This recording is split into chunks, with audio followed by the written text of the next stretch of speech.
BJP ರಾಜ್ಯಾಧ್ಯಕ್ಷ B Y Vijendra ಬದಲಾವಣೆ ಮಾಡಬೇಕು ಎಂದು ವಿಜಯಪುರ ಶಾಸಕ ಯತ್ನಾಳ್ ಅಂಡ್ ಟೀಮ್ ದಿನೇ ದಿನೇ ಒತ್ತಡ ಹೆಚ್ಚು ಮಾಡುತ್ತಲೇ ಇದೆ. ಮಾತ್ರವಲ್ಲ, ಯತ್ನಾಳ್ ಅವರು ಅವಕಾಶ ಸಿಕ್ಕಾಗಲೆಲ್ಲ ಮಾಜಿ ಸಿಎಂ ಬಿಎಸ್ ಯಡಿಯೂರಪ್ಪ ಹಾಗೂ ಬಿವೈ ವಿಜೇಂದ್ರ ವಿರುದ್ಧ ವಾಗ್ದಾಳಿ ನಡೆಸುತ್ತಲೇ ಬಂದಿದ್ದಾರೆ.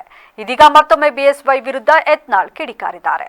ಮಾಜಿ ಸಿಎಂ ಯಡಿಯೂರಪ್ಪ ಅವರು ಕಾಂಗ್ರೆಸ್ ಹಿರಿಯ ಶಾಸಕ ಹಾಗೂ ವೀರಶೈವ ಮಹಾಸಭಾ ರಾಷ್ಟ್ರೀಯ ಅಧ್ಯಕ್ಷ ಶಾಮನೂರು ಶಿವಶಂಕರಪ್ಪ ಅವರನ್ನ ಭೇಟಿ ಮಾಡಿದ ವಿಚಾರವಾಗಿ ಬೆಂಗಳೂರಿನಲ್ಲಿ ಪ್ರತಿಕ್ರಿಯೆ ನೀಡಿದ ಯತ್ನಾಳ್ ಬಿಎಸ್ವೈ ವಿರುದ್ಧ ಕಿಡಿಕಾರಿದ್ದಾರೆ. ನಿನ್ನೆ ರೇಣುಕಾಚಾರ್ಯ ಸಭೆಯಲ್ಲಿ ಕೂತವರಲ್ಲಿ ಎಲ್ಲರೂ ದೊಡ್ಡ ಲೀಡರ್ಗಳ ಆಸೆಪಿಗೆ ಬಂದಿದ್ದ ಸ್ವಾಮೀಜಿಗಳು ಎಲ್ಲರೂ ರೆಡಿಮೇಡ್ ಸ್ವಾಮೀಜಿಗಳು. ಅಲ್ಲಿ ಯಾರು ಪ್ರತಿಷ್ಠಿತ ಸ್ವಾಮೀಜಿಗಳು ಇರಲಿಲ್ಲ. ಇದೆಲ್ಲವೂ ವಿಜಯೇಂದ್ರಗಾಗಿ ಮಾಡಿರುವುದು ಎಂದು ಜಗತ್ತಿಗೆ ಗೊತ್ತಿದೆ. ಯಡಿಯೂರಪ್ಪ ರಾತ್ರಿ ಯಾಕೆ ಶಾಮನೂರು ಶಿವಶಂಕರಪ್ಪ ಮನೆಗೆ ಹೋಗಿದ್ರು? ಶಾಮನೂರು ಅವರಿಂದ ವೀರಶೈವ ಮಹಾಸಭಾ ಬೆಂಬಲ ಕೇಳಿದ್ರಿ? ಅಂದ್ರೆ ಇಬ್ಬರು ಸೇರಿ ರಾಜ್ಯದಲ್ಲಿ ಕಾಂಗ್ರೆಸ್ ಮತ್ತೆ ಬಿಜೆಪಿಗೆ ವೀರಶೈವ ಎಂಬ ಕಾರ್ಡ್ ಉಪಯೋಗ ಮಾಡ್ತಿದ್ದೀರಿ.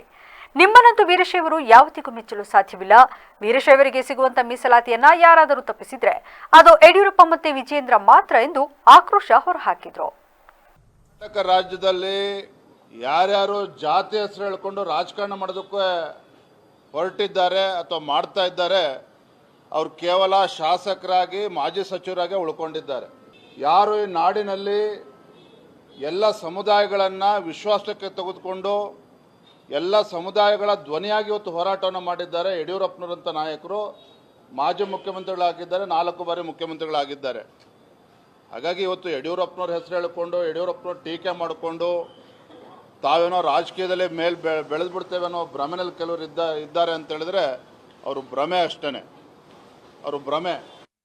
ಮಾಜಿ ಆಗಿಲ್ಲ, ಮಾಜಿ ಆದವ್ರಿಗೆ ಹೇಳಿರ್ಬೇಕು. ಅವ್ರ ಪಟಾಲಮ್ಮ ಐತಲ್ಲ, ಅಲ್ಲಿ ಮಾಜಿಗಳು ಭಾಳ ಆಗ್ಯಾರ.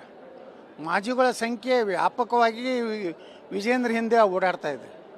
ನಾವೆಲ್ಲ ಹಾಲಿ ಶಾಸಕರಿದ್ದೀವಿ ಸರ್. ನಿಮ್ಮ ಮಾತಿ ಯಡಿಯೂರಪ್ಪನು ಲಿಂಗಾಯತರು ಒಂದು ಜಾತಿದಿಂದ ಲೀಡರ್ ಆಗ ಅದು ಹೇಳ್ಕೊಂಡು ಅದು ಲಿಂಗಾಯತರು, ನಾನು ಲಿಂಗಾಯತರು, ನಾನು ವೀರಶೈವ ಅಂತೇಳಿ ಮಾಡೇ ಅಲ್ಲಿ ಲೀಡರ್ ಆಗಿದ್ದು.